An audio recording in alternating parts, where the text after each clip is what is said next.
2025 നടന്ന SSLC model എക്സാമിലെ arithmetic sequence അല്ലെങ്കിൽ സമാന്തര ശ്രേണികൾ എന്ന ചാപ്റ്ററിലെ ഒരു ക്വസ്റ്റ്യൻ ആണ് നമ്മൾ ഇന്ന് ഡിസ്കസ് ചെയ്യാൻ പോകുന്നത്. ക്വസ്റ്റ്യൻ നോക്കാം. In the arithmetic sequence given below first term and fourth term R missing, find dum.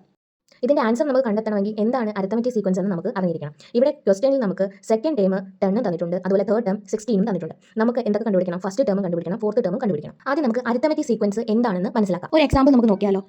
എല്ലാവർക്കും സുപരിചിതമാണ് പടിക്കെട്ടുകൾ അല്ലെങ്കിൽ സ്റ്റെയർകേസ്. നമുക്ക് എല്ലാവർക്കും അറിയാവുന്ന ഒരു കാര്യമാണ് അല്ലേ. ഈ പടിക്കെട്ടിലൂടെ മുകളിലോട്ട് കയറുന്ന ഒരു വ്യക്തി തുല്യ ഹൈറ്റിന്റെ വ്യത്യാസത്തിലാണ് മുകളിലോട്ട് പോകുന്നത് അല്ലേ. തുല്യ ഹൈറ്റ് കൂടിയാണ് വരുന്നത്. ഫോർ എക്സാമ്പിൾ, ആദ്യത്തെ സ്റ്റെപ്പിന്റെ ഉയരം ഫ്ലോറിൽ നിന്ന് നമുക്കൊരു 15 സെന്റിമീറ്റർ ആയിട്ട് കണക്കാക്കാം. വീണ്ടും നമുക്ക് രണ്ടാമത്തെ സ്റ്റെപ്പിൽ കയറണമെങ്കിൽ 15 സെന്റിമീറ്റർ ഹൈറ്റിലുള്ള പടിക്കെട്ട് കയറണം. അപ്പോൾ നമുക്ക് ഫ്ലോറിൽ നിന്ന് നമ്മൾ എത്ര ഉയരത്തിലായിരിക്കും നിൽക്കുന്നത്?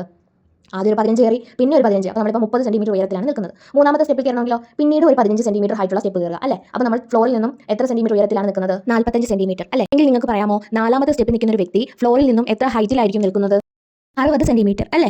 ഇവിടെ നമുക്ക് ഒരു പടിക്കെട്ട് കയറുന്ന വ്യക്തിയുടെ ഉയരം ഫ്ലോറിൽ നിന്നും കണക്കാക്കിയാൽ ആദ്യത്തെ സ്റ്റെപ്പിൽ കയറുമ്പോൾ അദ്ദേഹം എത്ര ഉയരത്തിലായിരിക്കും നിൽക്കുന്നത്? 15 സെന്റിമീറ്റർ. രണ്ടാമത്തെ സ്റ്റെപ്പിൽ കയറുമ്പോൾ അദ്ദേഹം 30 സെന്റിമീറ്റർ ഉയരത്തിലും മൂന്നാമത്തെ സ്റ്റെപ്പിൽ കയറുമ്പോൾ അദ്ദേഹം 45 സെന്റിമീറ്റർ ഉയരത്തിലുമായിരിക്കുമല്ലോ. ഈ സംഖ്യാക്രമത്തെ നമുക്കൊരു ശ്രേണിയായിട്ട് അല്ലെങ്കിൽ ഒരു സീക്വൻസ് ആയിട്ട് പരിഗണിച്ചാൽ ഫസ്റ്റ് ടൈം എന്താണ്? 50, second time 30, third time 45, fourth time എന്തായിരിക്കും? 60. ഈ സീക്വൻസിന്റെ ഫസ്റ്റ് ടൈമും സെക്കൻഡ് ടൈമും തമ്മിലുള്ള ഡിഫറൻസ് എന്താണ്? 50 അല്ലേ. സെക്കൻഡ് ടൈമും തേർഡ് ടൈമും തമ്മിലുള്ള ഡിഫറൻസും 50, തേർഡ് ടൈമും ഫോർത്ത് ടൈമും തമ്മിലുള്ള ഡിഫറൻസ് 50. അപ്പോൾ നമുക്ക് 15നെ നമുക്ക് കോമൺ ഡിഫറൻസ് അല്ലെങ്കിൽ പൊതു വ്യത്യാസം എന്ന് വിളിക്കാം. ഇനി നമുക്ക് വേറൊരു എക്സാമ്പിൾ നോക്കാം. ഈ ചിത്രത്തിൽ കാണിച്ചിരിക്കുന്ന കുട്ടി ദിവസം 10 രൂപ വെച്ച് സേവ് ചെയ്യാൻ വേണ്ടി തീരുമാനിച്ചിരിക്കുകയാണ്. അവൻ ഫസ്റ്റ് ഡേ വഞ്ചിയിൽ 10 രൂപയാണ് സേവ് ചെയ്ത് വെച്ചത്. സെക്കൻഡ് ഡേ വീണ്ടും 10 രൂപ സേവ് ചെയ്തു. മൂന്നാമത്തെ ദിവസവും 10 രൂപ സേവ് ചെയ്തു. അങ്ങനെ 10 രൂപ വെച്ച് അവൻ കണ്ടിന്യൂസ് ആയിട്ട് തന്റെ വഞ്ചിയിൽ നിക്ഷേപിച്ചുകൊണ്ടിരുന്നു.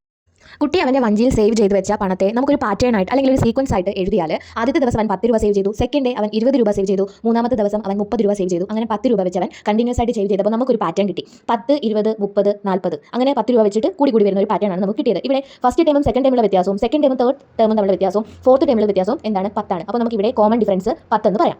അപ്പോൾ എന്താണ് സമാന്തര ശ്രേണി അല്ലെങ്കിൽ അരിത്തമെറ്റിക് സീക്വൻസ് എന്ന് പറയുന്നത്? സമാന്തര ശ്രേണിയിലെ ഓരോ തുടർച്ചയായ സംഖ്യകൾക്കും എന്താണ്? ഒരു സ്ഥിരമായ വ്യത്യാസം ഉണ്ടായിരിക്കും.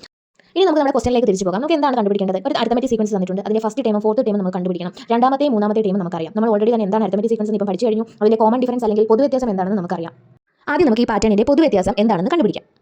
അടുത്തടുത്ത സംഖ്യകളുടെ വ്യത്യാസമാണല്ലോ പൊതു വ്യത്യാസം. അപ്പോൾ ഇവിടെ അടുത്തടുത്ത് കിടക്കുന്നത് ഏതൊക്കെ സംഖ്യകളാണ്? 10ഉം 16. 10ഉം 16 തമ്മിലുള്ള വ്യത്യാസം എന്താണെന്ന് ആദ്യം കണ്ടുപിടിക്കണം. അപ്പോൾ നമുക്ക് മൈനസ് ചെയ്ത് നോക്കാം. 16 - 10 എന്താണ്? 6. അപ്പോൾ നമുക്ക് ഈ സീക്വൻസിന്റെ പൊതു വ്യത്യാസം കിട്ടിയല്ലോ. കോമൺ ഡിഫറൻസ് 6 കിട്ടി. സ്വാഭാവികമായും നമുക്ക് ആദ്യത്തെ ടൈമും രണ്ടാമത്തെ ടൈമും തമ്മിലുള്ള വ്യത്യാസവും ഈ 6 തന്നെ ആയിരിക്കുമല്ലോ. അപ്പോൾ നമ്മൾ അത് എങ്ങനെ കണ്ടുപിടിക്കാം? നമുക്ക് രണ്ടാമത്തെ ടൈം അറിയാം, ഒന്നാമത്തെ ടൈം അറിയില്ല. കോമൺ ഡിഫറൻസ് നമുക്കറിയാം. അപ്പോൾ ഈ രണ്ടാമത്തെ ടൈമിൽ നിന്നും ഈ കോമൺ ഡിഫറൻസ് മൈനസ് ചെയ്താൽ നമുക്ക് ഒന്നാമത്തെ ടൈം കിട്ടില്ലേ. അപ്പോൾ 10 - 6 എന്ത് കിട്ടി? നമുക്ക് 4 കിട്ടി. അപ്പോൾ നമുക്ക് ഫസ്റ്റ് ടൈം 4 കിട്ടി. ലാസ്റ്റ് ടൈം എന്തായിരിക്കും? 16 6 കൂട്ടിയാൽ നമുക്ക് ലാസ്റ്റ് ടൈം കിട്ടും 22 കിട്ടും. അപ്പോൾ നമ്മുടെ സൊല്യൂഷൻ എന്താണ്? ഫസ്റ്റ് ടൈം എന്താണ്? 4ഉം ഫോർത്ത് ടൈം എന്താണ്? 22. ഇതിന്റെ എല്ലാം കോമൺ ഡിഫറൻസ് എന്താണ്? 6. ക്ലിയർ ആയി കാണുമെന്ന് കരുതുന്നു. Thank you.